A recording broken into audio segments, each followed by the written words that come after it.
Welcome to Meaningful Judaism, where we try to answer why we do what we do in Jewish life. So many of our practices can feel like they're just there. We do them, but we're not connected to them. We don't feel their meaning. In this podcast, we search for that meaning by diving deep into the Torah text. Meaningful Judaism is a project of Aleph Beta Labs, and I'm your host, Imu Shalev.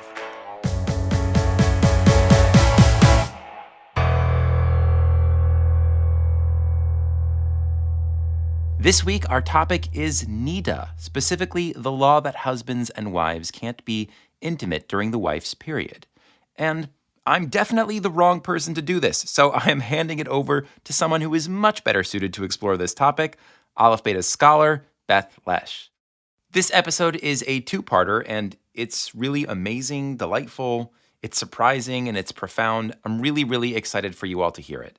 Just a heads up that in this episode, Beth will be speaking fairly directly about some sensitive topics related to Niddah, to marriage, and to intimacy. Sometimes we use words many of you may not be used to hearing in a Torah podcast, and we're aiming to do that with dignity and respect. But if that's something you're particularly sensitive to, I just wanted to give you a heads up. All right, without further ado, here's Beth.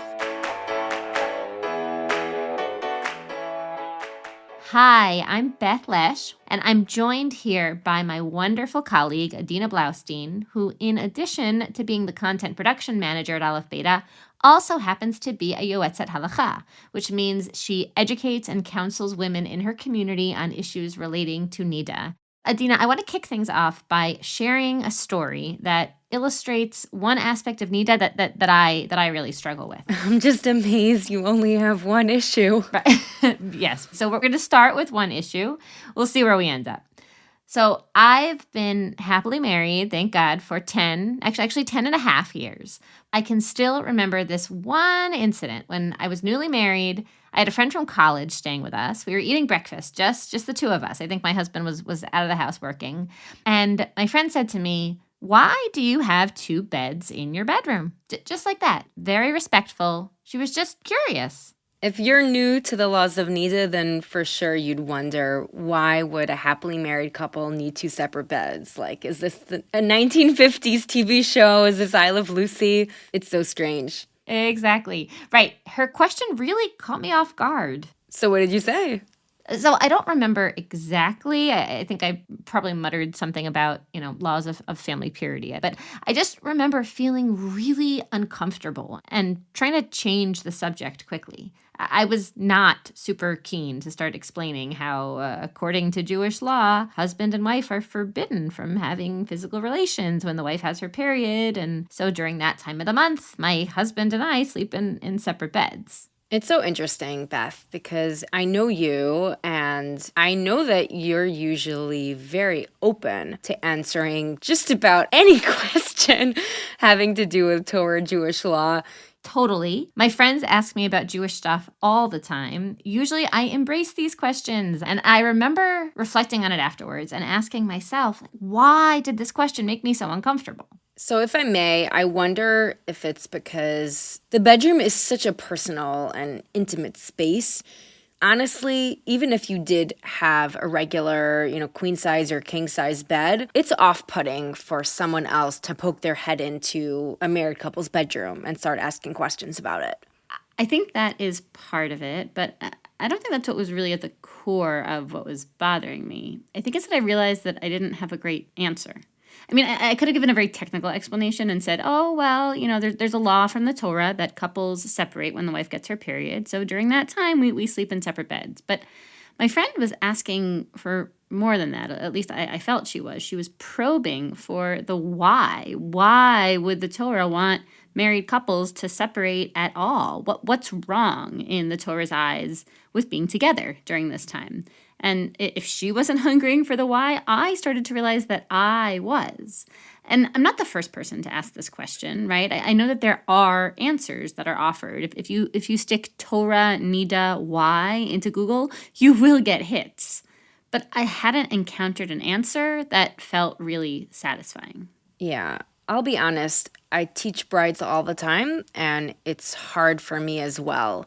The closest thing the Gemara gives to an explanation for all of these laws is a line in Masechet Niddah quoted in the name of Rabbi Meir, and I'll paraphrase a lot. Basically, he says, well, absence makes the heart grow fonder. That's why the Torah has these laws. Right. When you say absence makes the heart grow fonder, you're alluding to this idea that intimacy in a marriage can get stale over the long term. So if the couple has this practice of now we're together, now we're apart, there's an opportunity to rekindle your sense of desire. So yes, I did learn that. I even think that there's some real wisdom to that idea. And yet, something about that idea didn't totally sit well with me either. And in reflecting on it, I realized why. It smacked of apologetics, to me, I'm saying. It felt like, I know that the laws of Niddah might seem kind of uncomfortable or outdated or primitive, but don't worry, this isn't a weird arcane law. It doesn't imply that menstruation is dirty or makes you spiritually inferior. Niddah is totally in sync with modern values. There's nothing uncomfortable here. You can feel good about it. I hear that. And what made me really suspicious is that the Torah itself doesn't talk about any of that stuff. There's no pasuk, there's no verse that says, Vayomer Hashem el Moshe. God says to Moshe, husbands and wives should observe a period of separation every month in order that their marital bond will be strong, like on the day of their wedding. There's nothing like that. When the Torah introduces this law in Vayikra 18, the verse says, Ve'el isha b'nidat tumata, to a woman who has her period, lo tikrav legalot ervata. Don't come close to her to uncover her nakedness. That's all the verse says. I didn't hear anything about strengthening the marital bond. So where do we get this idea from? Where do the rabbis get it from? So I just realized that I had all of this suspicion swimming around inside of me, that what we tell ourselves about Niddah is just apologetics. And it left me feeling kind of ambivalent about this mitzvah. And if that's what's really going on in your head, then yeah, when you hear Rabbi Meir's explanation, you're going to be suspicious. Like, are we just trying so hard to make sure that no one thinks that the Torah is anti-women? Exactly. So I'm not trying to downplay that, but honestly, Beth, most women I speak to aren't struggling with Niddah in that way. What you're describing is very cerebral. What's the reason? Do I buy the reason? Most women I speak to are just frustrated that observing Niddah doesn't seem to strengthen their marital bond. It seems to do the opposite. Can you say more about that? Yeah, like I'm thinking about the women who basically call me up and they say, I just really need a hug. I'm craving sexual intimacy, but it's off limits. Or I'm just finding that we fight a lot during our time apart, and Niddah's a really tense, sad time in our marriage. I'm so glad you're bringing that up, because I relate to that too. There's that one level of struggling with Niddah that maybe some couples can relate to, which is having the suspicion of, like, is that the only reason we're told that separation is good for marriages? Because otherwise it would be so uncomfortable that the Torah says a menstruating woman needs to be kept away from her husband. But even if I could resolve that somehow, like if I would get a prophecy tomorrow from the Almighty saying, hi Beth, just wanted to let you know, Niddah really is about strengthening marriage. That was my intention. That's why I put it in the Torah. This is God. See you on Shabbos. Even then, a lot of people would still have a problem with Niddah, because for many people in their lived experience, it doesn't actually work like that. It's not good for their marriages. It strains their marriages instead of strengthening them. And that's real, and that's hard.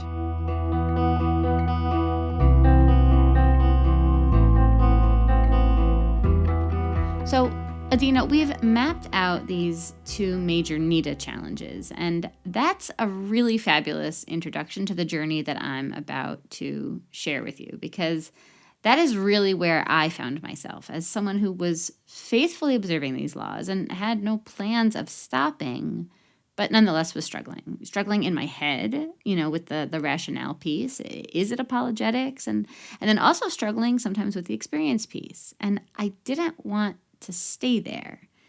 I was kind of thirsting for a more meaningful way to connect to this mitzvah. So I did what what we do here at Meaningful Judaism. I turned to the Torah text to see if the Torah speaks to us in its own words about these issues, about why husbands and wives should be apart during Niddah, and maybe even about why Niddah can be so challenging to observe. The only question was where to look, because as we said, the Torah in Vayikra and Leviticus does discuss the laws of Niddah. It states the basic prohibition, but it doesn't seem to say anything about why. So that kind of felt like a dead end. But it occurred to me that there might be another place in the Torah that could offer some clues. Which other places were you thinking of? Well, let me ask you, is there any other place you can think of in the Torah that talks about a menstruating woman? You mean outside of Vayikra? Yeah. Oh, Rachel. Yes, exactly. There's a story in the book of Genesis that describes a woman who is menstruating, or at least who says that she's menstruating, and that woman is Rachel. It's when she's fleeing her father Lavan's house, as described in Genesis 31. And when I read that story closely, I was blown away by what I found. What I saw there, as wild as it sounds, actually helped me to understand the laws of Niddah in an entirely new light. That's not something most people would think to do, to go to a story in Genesis to look for the meaning of a law in Vayikra. Okay, Beth, I'll go with it. I want to see what you found.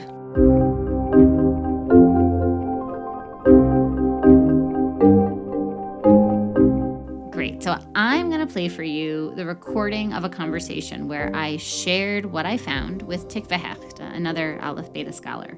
So most of the rest of what you're going to hear in this episode, parts 1 and 2, is from that conversation. So everybody say goodbye for now to Adina. Bye, it's been a pleasure. She'll meet us again at the very end and hop with me into a time machine of sorts. We're going to take a deep dive into this Rachel story. And have faith, because it is going to answer our big Niddah questions in the end.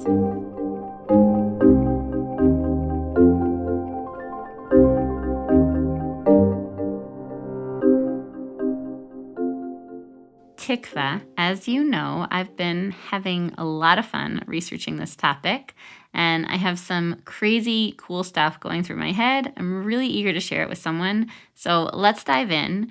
What do you remember from the story of Rachel's period? Can you give us the plot summary?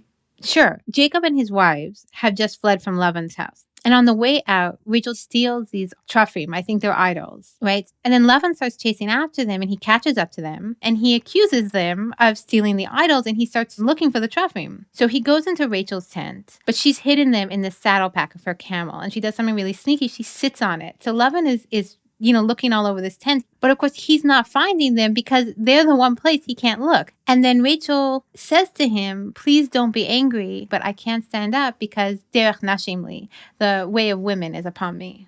Right. Seems to be Bible talk for I have my period.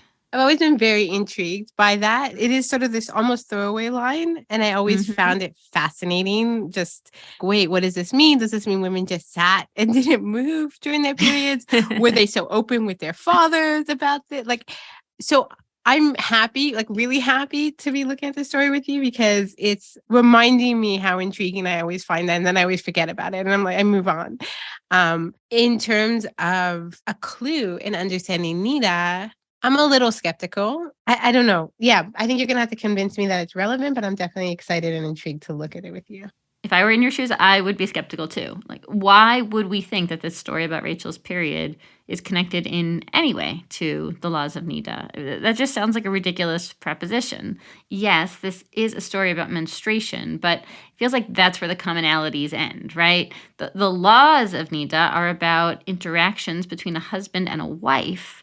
This story is about a father and a daughter. So yeah, at first glance, it doesn't seem like the story is intentionally connected in any way to the laws of Niddah, the idea of Niddah. I totally grant you that. And I was skeptical at first, but then I saw something that really caught my eye and made me reconsider, which is that the word Niddah actually does come up in this story. It's just not where you would expect it to be. It's not Rachel who says it. It's not Lavan either. It's Jacob. And weirdly, it's not clear what it has to do with menstruation at all. Let's keep on reading and you'll see what I mean. Okay, sure. So let's see. So Rachel says the way of women is upon me. Niddah's not there. And then Lavan doesn't find the trophy and he starts searching. And what comes next is that Jacob is really angry. He starts yelling at Lavan, "What's your problem? You chased after me. You went through all my stuff." He starts defending himself. "I didn't do anything wrong. These whole 20 years, you've taken advantage of me. I've been working so hard for you." So he seems to be airing all these grievances, but I'm not seeing the word Niddah. Take a close look at verse 40. Look at the language in the Hebrew. "In the daytime, drought consumed me. V'keroch b'layla, at nighttime it was icy. V'tidad shenati ba'enai, and sleep wandered from my eyes." Let me just pause you there. The root of that word, vatidad, is the same as the word niddah, nun dalid dalid. Sleep wandered from my eyes. It was separated from my eyes, just as a menstruating wife might be separated from her husband. Wow, that's really cool. Right? This is the only story in the whole Tanakh that talks about a woman who has her period. And we were wondering, okay, so can we assume that this story is somehow in conversation with the idea of Niddah? And it seemed like a wild thought.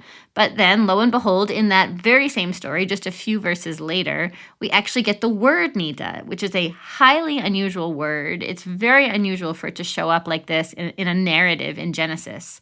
So its usage feels really intentional. Jacob could have said any number of other things. Could have said, "Lo yashanti," I didn't sleep. Or "Hayiti ayef bima'od ma'od," I was very, very tired. But instead, he says, "Sleep was niddah from my eyes." So that's very cool. It feels like more than a coincidence. It really feels like the Torah signaling to us that there's a connection between the story and the idea of niddah that gets introduced to us later on in Vayikra, and that one can help us to understand the other. And yet, if that's true, it's also really confusing because there's just a lot that doesn't add up. You know, the Rachel's period part of the story, it doesn't have to do with a husband and a wife spending time apart. It has to do with a father who's searching his daughter's tent for his stolen objects. It just seems completely unrelated. And then the Niddah part of the story, you know, Jacob's comment about sleep, doesn't seem to have anything to do at all with a woman's period. Like, sleep was Niddah. It's hard to figure out what that even means. It doesn't feel helpful at all in understanding Niddah. It just feels helpful in understanding what it's like to be really, really tired. Yeah. And want to sleep. That's the powerful part of it to me. It's like, oh, that's a great image. But no, in terms of understanding Niddah, this is not helpful at all. Super intrigued, but also super confused.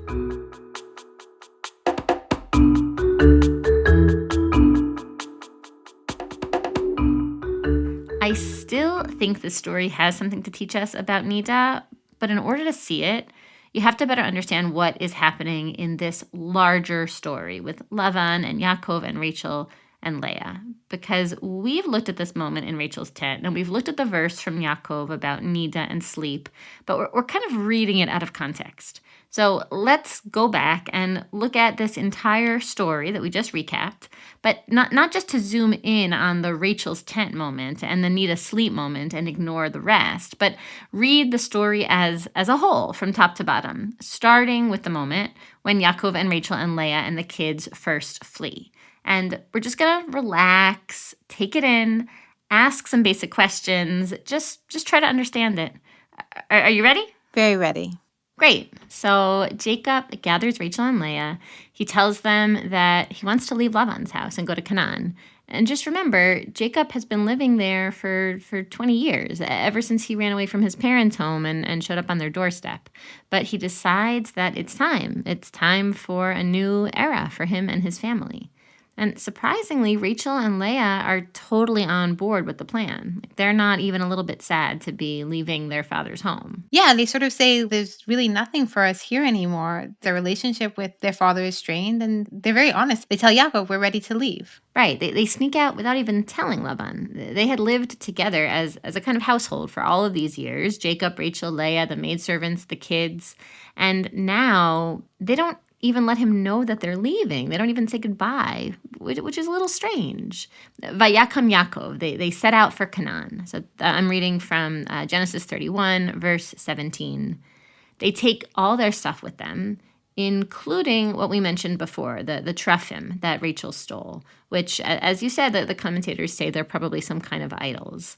And when Lavan discovers that they've left, Vayirdof acharav, he starts chasing after them. He's desperate to catch up with them. Vayadbek oto. Vayadbek is so weird here. I think it means he caught up with him, but it's just a very strange way of saying that. You're pointing out that the word vayadbek, it's a bit of an odd word to use here. It means to cling. Right? We talk about devekut, usually in the context of clinging to God. But here, it's Lavan clinging to Yaakov. And you said it probably means that Lavan physically caught up with Yaakov and everyone else, but I actually don't think that's right, because if you look 2 verses later, it says vayaseg. That definitely means that he caught up to him. So vayadbek can't mean that. It's got to mean something else, like he wasn't physically attached to him yet, but maybe he was emotionally attached to him. He really wanted to catch up to him. But yeah, I agree. It's a strange word to use in this context. Now, when Lavan does catch up to him, how does that play out? Like you said, he's really angry, and he says to Yaakov, "What have you done? And you tricked me. You snuck out in the middle of the night. You carried my daughters away like captives." And he says, "You didn't even give me a chance to kiss my daughters and grandchildren goodbye." And Jacob says, Ki yareti, I was afraid that if you knew that we were leaving, you would try to steal your daughters from me. That's why we snuck out without telling you. Why does Yaakov think that Lavan would try to steal the daughters from him? Like, where's he getting that from? I think that's a good question. I mean, I can definitely see how a father would be upset about his daughters leaving, but Jacob's language seems to point to something more sinister, which just feels a little paranoid, right? It's sort of coming out of nowhere. Lavan might not have been the world's best father-in-law, but since when is he a kidnapper? So that's one question to put on our list. Why would Jacob be afraid that Lavan would try to kidnap Rachel and Leah?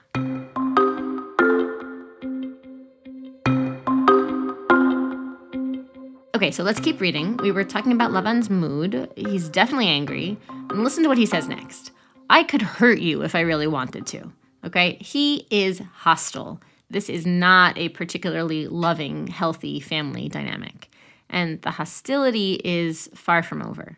He says, as if it isn't good enough that you basically kidnapped my daughters, why did you steal my gods? And he's referring to the teraphim that Rachel took, although Jacob doesn't know that Rachel took them. So Jacob says, none of us took your teraphim. Go ahead, Lavan, search our tents. Lavan begins to search. And it's this very detailed description. Listen to this.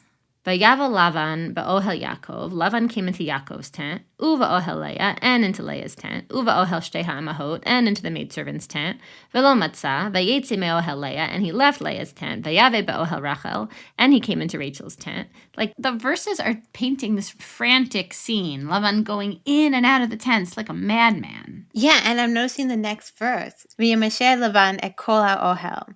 It's very graphic language. Literally, he was putting his hands on everything in the tent. I think you have to ask, would I be missing some huge part of the story if all I knew was that Lavan searched for the teraphim, but I didn't know that he frantically went in and out of all the tents and he felt everything up? You know, why is the text giving us so many details here? So that's another question.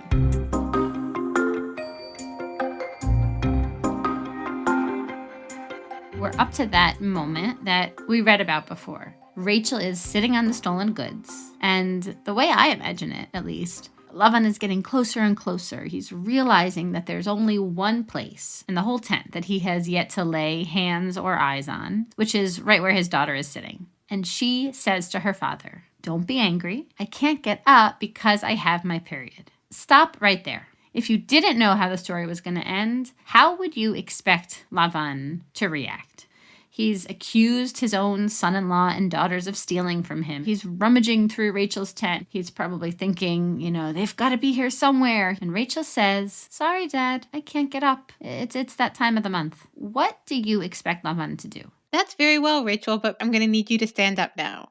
I don't think he's just gonna, nicely take orders from her or nicely react to her. Totally. Anything to find his precious Truffim, right? He's not a tactful guy, but he doesn't make her move. He just backs off. The text just says, Vayechapes velo matza et hatrafim. He searched and he couldn't find anything. So his search peters out and he just lets Rachel be. When I first read this, I was surprised by Lavan's reaction. It struck me as out of character for him. Why doesn't he make Rachel get up? Why doesn't he search underneath her? The text doesn't seem to tell us why.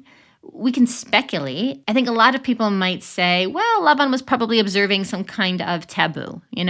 Maybe it was understood in his historical context in ancient Haran that menstrual blood is problematic or whatever it is, and men shouldn't go near it, and that's just the convention. But but that's not a satisfying explanation to me. Something about his reaction is still really surprising. Put yourself in Lavan's shoes, okay? He's searched everywhere else. He has to know that the Truffim are in Rachel's tent. It's obvious. He knows it. She knows that he knows it.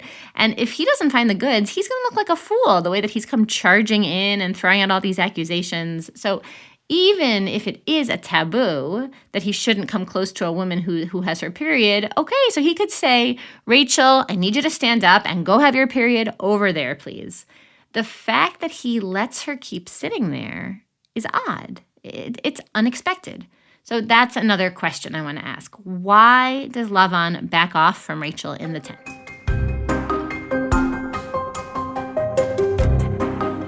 What happens next is Lavan, at the very least, seems sort of quieted by his inability to find the Truffim, sort of humbled by his inability to find the Truffim. And that seems to create a vacuum for Jacob to step up and express his anger. And this is the part that we read earlier with the Niddah verse. You chased me. You accused me of being a thief. This is all Jacob's grievances. I don't deserve this treatment. I've been working my tail off for you for years, caring for your animals, all those sleepless nights. And let's focus in on how Lavan is going to react to what Jacob is saying, okay? Remember, Lavan was the one who initiated this fight. He's come on strong, hostile, casting out all these accusations. And then Jacob steps up, and Jacob kind of raises the temperature on the whole conflict, and he says some not so nice things about Lavan being a terrible father-in-law. And now it's Lavan's turn to reply. And I think we're expecting to hear a string of angry retorts from Lavan, right? But that's not what we actually get. Look at what he says. Tikva, do you want to read it? He says, Habenot benotai, the daughters are mine. V'habenim benai, the grandchildren are mine. V'hatzon tzoni, the flocks are mine. V'kol asher ata ro'er, lihu, and everything that you see is mine. V'livnotai, ma'aser, le'ela hayom, v'livnehem asher yeladu. What can I do today for my daughters and my grandchildren? Good. Keep reading, and then we'll talk about it. Okay, so the very next thing Lavan says is Ve'ata lecha nichota brit. Come, let's make a covenant. And he's saying that to Yaakov. He's going to make a brit, a covenant with him. That's interesting. Right? He wants to make some kind of formal agreement with Yaakov. Very curious. What is he asking for? He says, Im ta'aneh et benotai. Don't oppress my daughters. Don't mistreat them. And ve'im tikach nashim al benotai. And don't take any additional wives. Even when there's no one else around and you're out of my sight, God will always be watching. He'll be a witness between me and you. Those are the terms of the covenant. 1, I want you to treat my daughters well. And 2, I don't want you to marry anyone else in addition to them. I wouldn't describe this as angry. Lavan is making Yaakov swear that Yaakov will take good care of Rachel and Leah. Lavan is suddenly acting like a dad, right? A loving, caring, worried dad. I see how you're reading it, but for him to suddenly be respectful and understanding, it just feels like where is that coming from? Tikva, I actually think it's not so sudden. I mean, yeah, at the start of the story, Lavan was angry and aggressive, but ever since that moment in Rachel's tent, he's been acting differently. Let me show you. There are 3 unexpected reactions that we have noticed up until this point. The first is Lavan's response when Rachel tells him that she has her period and he doesn't make her stand up. The second is when Jacob casts out this whole string of angry accusations against Lavan. And Lavan doesn't respond angrily. Instead, he's uncharacteristically tender. He says, Ma'aseh, what can I do for my daughters? And now, number 3, this Brit, where he just seems desperately concerned about his daughters being okay. So there's a pattern here. And what we're seeing at the end of the story with the Brit, it's just the latest indication that Lavan has softened, that he has changed. And Rachel's period seems to be the turning point. Now, why would it be that Rachel's declaration that she has her period makes Lavan change his tune? We don't know that yet. That's a mystery. That's a great question. But it is so very cool because what it means is that menstruation isn't just a throwaway detail in the story. That's what you said, Tikva, right? It seems like a throwaway line. But no. It's not a throwaway line. It seems to be at the epicenter of the drama. So what are we to make of Lavan's unexpectedly compassionate behavior at the end of the story? And what does Rachel's period have to do with it?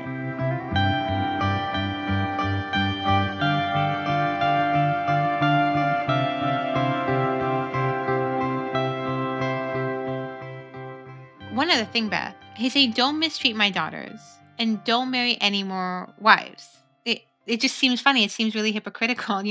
If you're thinking back in the story, Yaakov only wanted to marry Rachel, but Lavan was the one who set it all up so that Yaakov would marry Leah also, and he would take another wife in addition to Rachel. And that ended up just causing so much misery for both of them, for Rachel and Leah. That rivalry was bitter, and they suffered for so many years being married to the same man. And all of that was thanks to Lavan's interference. So don't mistreat my daughters and don't marry additional wives is kind of a great summary of what Lavan himself did to his daughters. And now that's the thing that he's telling Yaakov not to do. Is Lavan aware of the absurdity of what he's saying? Is he oblivious to it?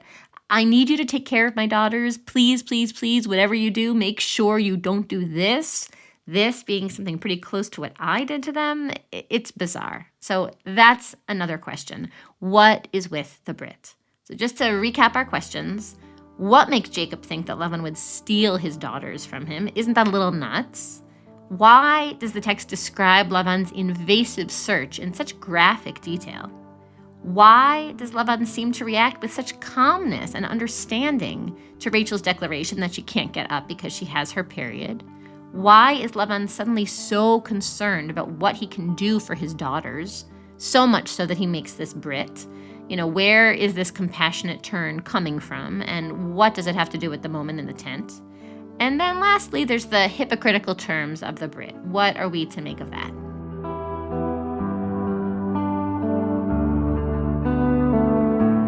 Big picture, how did we get here? Where are we going? We're trying to understand the meaning of the Niddah, why husband and wife need to separate. And we came over here to Genesis 31. I told you that if we could just better understand this story, we'd see that it's actually teaching us something deep and profound about the laws of Niddah. So we went back to the top, we read through the whole story. We now have even more questions than when we started. If the Torah is trying to tell us something about Niddah with this story, we don't seem to be any closer to figuring that out. And even just understanding the story on its own, it kind of feels like we've raised all of these questions that are just making the whole thing unravel. That's because we are still not seeing the big picture. We're still zoomed in too close. This story is the final act of a drama with Jacob and Rachel and Leah and Lavan. It's a drama that started back when Yaakov first arrived at Lavan's house. So to understand this story, it's not enough to just look at this chapter. You have to go back. Come with me to one last destination, to Genesis 29. And when we do, you'll see that everything is going to start falling into place.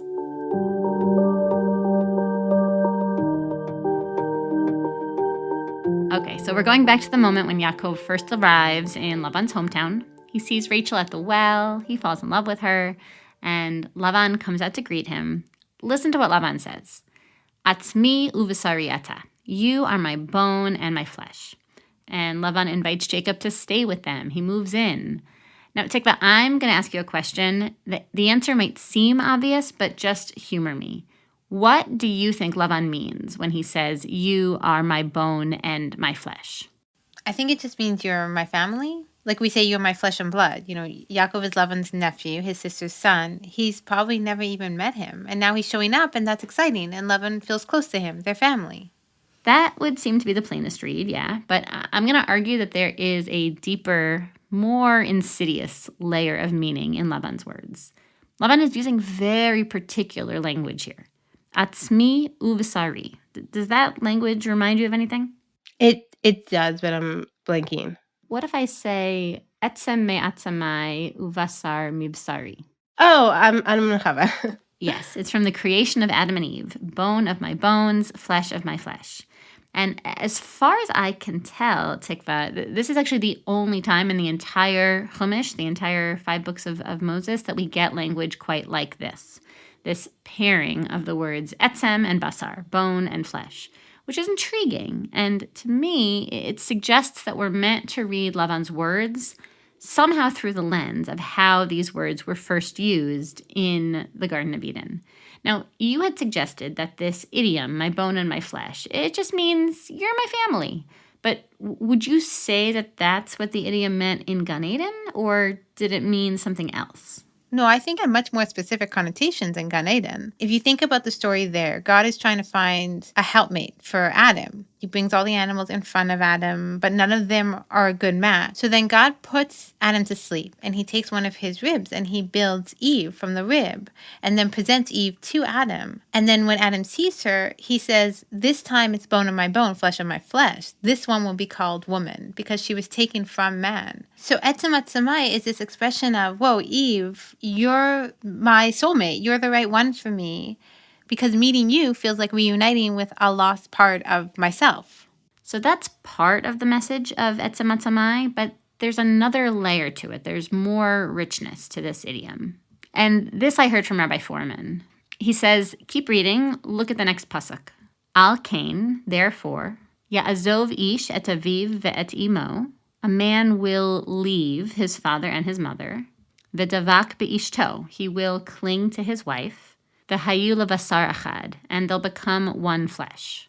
What do we make of the therefore that connects these two verses? Like why therefore? Why does one lead to the other? What's the connection between Adam calling Chava etzem me'atzamai and a man leaving his parents? Yeah, I've heard Rabbi Foreman's take on this. It's really beautiful. He says that on some level, it's kind of crazy for a son to ever leave his parents. Why would he leave his own bone and flesh to start a family with a total stranger? He already has a kind of unity with his parents. I mean, he's literally conceived from them, from their sperm and the egg, and then he's inside the womb. He has this incredible unity or connection with the mother.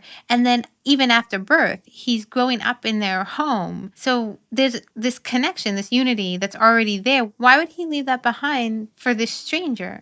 And the answer is because his spouse isn't really a stranger. She's bone of his bone and flesh of his flesh. And when he joins with her, hopefully it feels like she's a part of him and he's just coming back to himself. With his wife, ideally, he can achieve an even greater sense of connection, an even more perfect unity than the one he had with his parents. Exactly. So this verse from the Garden of Eden is kind of articulating a basic algebra. When you're a child, your primary connection is to your parents, and that makes sense.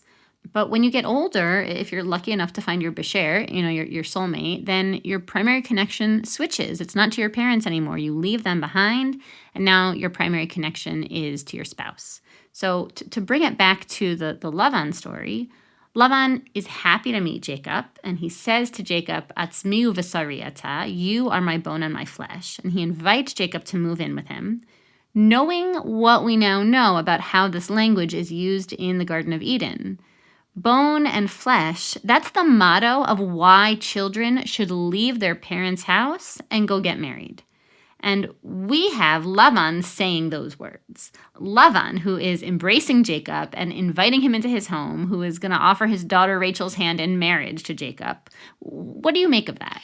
Yeah, it's really interesting. It's like he's confusing what his role is. It's like Lavan's not getting the role that he's cast into. and what it means for him in this equation. What is the role that he's cast into? He is the father.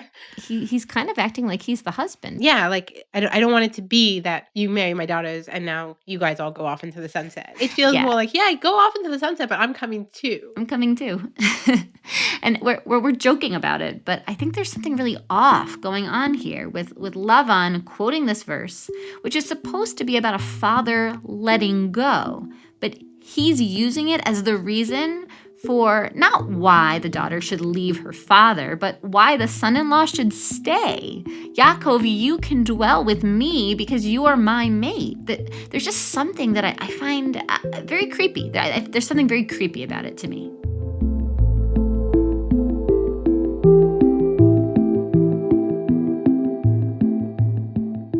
So that's one thing that I want to point out to you. And here's another. Jacob declares that he's willing to work for 7 years in exchange for marrying Rachel. Now, listen to Lavan's response. I think most people don't remember this line. He says, Tov titiota lach, it's better that I give her to you, mi titiota leish acher, than I marry her off to someone else. What does Lavan mean when he says that? Lavan seems to really like the idea of Jacob as his son-in-law. Now, it might seem like an obvious question, but why is Lavan so eager to accept this deal? Like, why not?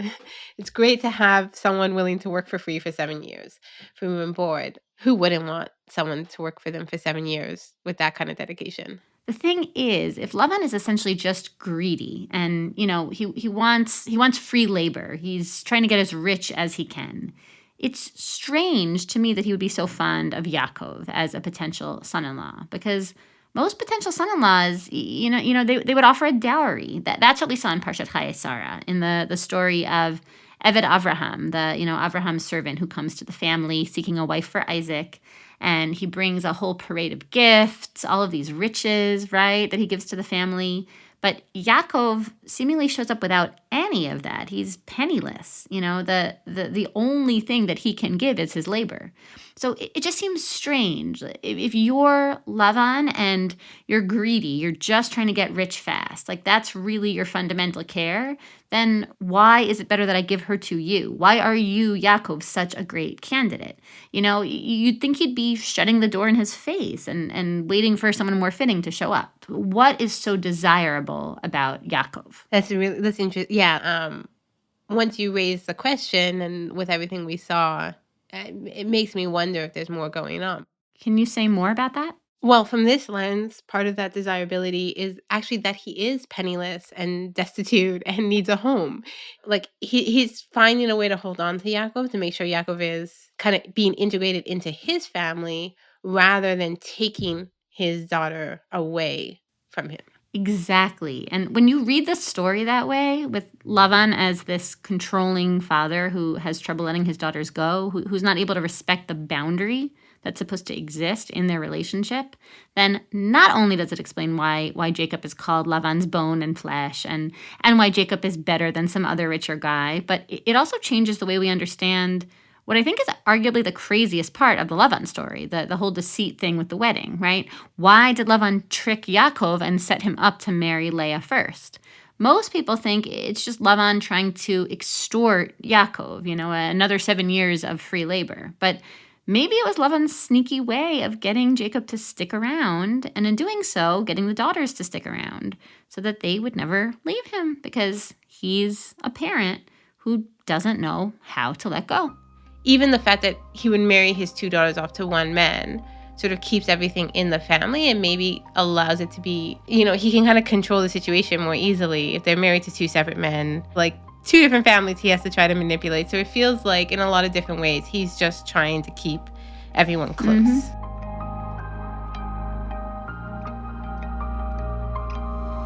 And it doesn't stop there. If you look ahead in the Lavan story, I think you see the same theme rearing its head again. After the first 7 years of work and then the second 7 years of work, Jacob decides he doesn't want to live with Lavan anymore, and he tells Lavan that he wants to go. And Lavan's response is really interesting. He says, Nakva secharcha alai ve'etena. Tell me what wage I can pay you so you'll stick around. Which, by the way, is what Lavan said the first time he met Jacob and wanted him to stick around. Now, at first, Jacob resists, and he says something about how he's already worked enough for Lavan. In fact, he made Lavan wealthy, and now it's time for Jacob to strike out on his own and make his own wealth to build up a nest egg for his family. But Lavan keeps pushing. Ma atein lach, come on, what do you want me to give you? And the second time, if you look at the language, Lavan isn't talking anymore about schar, about paying Jacob a wage. He's willing to give Jacob equity, to make him a partner in the business. Like, here, these sheep are yours, you keep the profits. And it works. Lavan ends up enticing him. Jacob doesn't leave that day. He doesn't leave for another 6 years. I don't think it's such a stretch to read this as a story about Lavan playing on Jacob's concerns about wanting to provide for his family, manipulating him and the daughters into staying yet again. He just keeps on doing everything he can, often in a sneaky way, often with not so many words, to keep his daughters and his son-in-law close. Right, it's funny. He's like physically trying to keep them close, but he's doing everything or emotional relationship way to create distance between them because he is sneaky. Like, you don't know who he is. It feels very hard. How could anyone be close to him? It's very hard to take anything he says at face value, and yet he seems so desperate for closeness and for connection.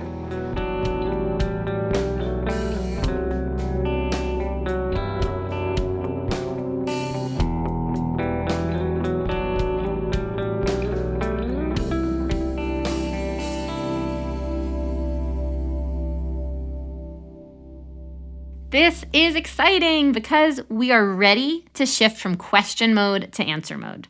We've been accumulating this long list of questions, starting with the questions about the meaning behind Niddah, and then that led us to the story about Rachel's period and the weird language of Jacob's sleep being Niddah. And we wondered what that story could possibly have to teach us about the legal separation between husbands and wives.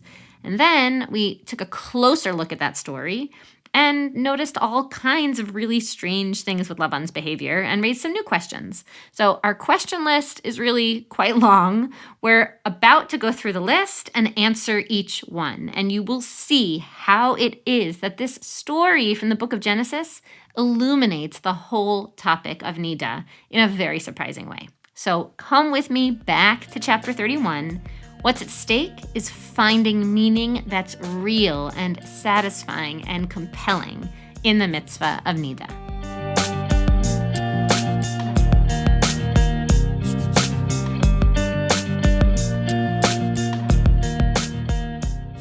I just want to say, Beth, this is fascinating. Like, you're laying out all these different pieces, and I understand why we went to this story. I'm not lost in any way, but it just feels like there are these questions just piling up. It's like dominoes. Right now it feels like dominoes. Like, we have each one of our dominoes set up, and I'm just waiting for that piece that's going to make them all click and, tumble together in a good way.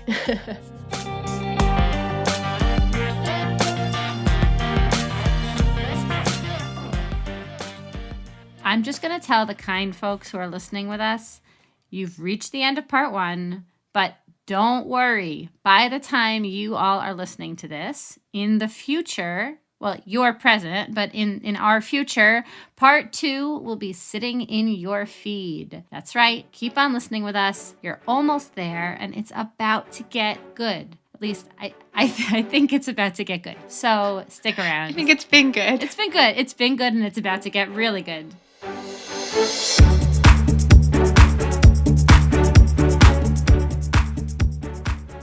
Oh, and don't forget, Shavuos is coming up soon. We're not going to be dropping an episode next Sunday, which means that the time that you otherwise would have been listening to Meaningful Judaism, you now have free to learn about Shavuos with us and to prepare for the holiday and show up feeling like you're ready, heart and soul. And don't forget, give us your email so we can send you that amazing Shavuos guide that I was telling you about. You definitely want to print it out so you have it with you when the holiday starts. The link is in the description. So take a moment, give us your email, and then I'll meet you in part 2.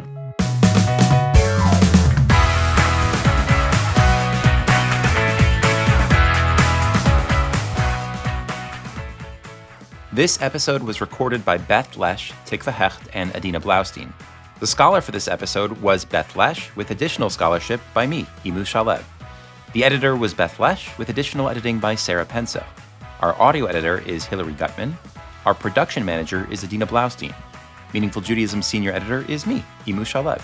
Thanks for listening, and we'll see you next time.